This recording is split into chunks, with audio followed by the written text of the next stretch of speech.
প্রিয় ভিউয়ার্স, আসসালামু আলাইকুম। আপনাদের সাথে আছি আমি মোহাম্মদ মাসুম বিল্লাহ। আজকের আপনাদের জন্য কবিতা নিয়ে আসছি লালসার শিকার, লিখেছি আমি মাসুম বকলম। কি লাভ হবে বসে বসে পাণ্ডুলিপি লিখিয়া, মনুষ্যত্ববোধ কেঁদে মরে দুয়ারে দাঁড়াইয়া।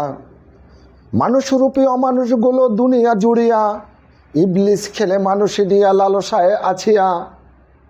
ইবলিস ছুটে কানাই ঘাটে দেখে মন তাহাকে, রক্ষক হয়ে ভক্ষক সাজে গৃহশিক্ষকে।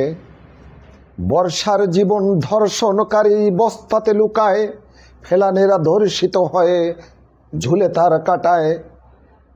ফুলের খোঁজে শিশু ছুটে লালসার সম্ভ্রম লুণ্ঠন, গাড়ির ভেতর ধর্ষিত নারী, নিজের বাড়িও নারী ধর্ষণ। হাজারো বর্ষা মন তাহা আছিয়া, রক্তের জোয়ারে যায় ভাসিয়া। এ কেমন নরপিশাচের কীর্তি, আইনের তোয়াক্কা নেই যেন ফুর্তি।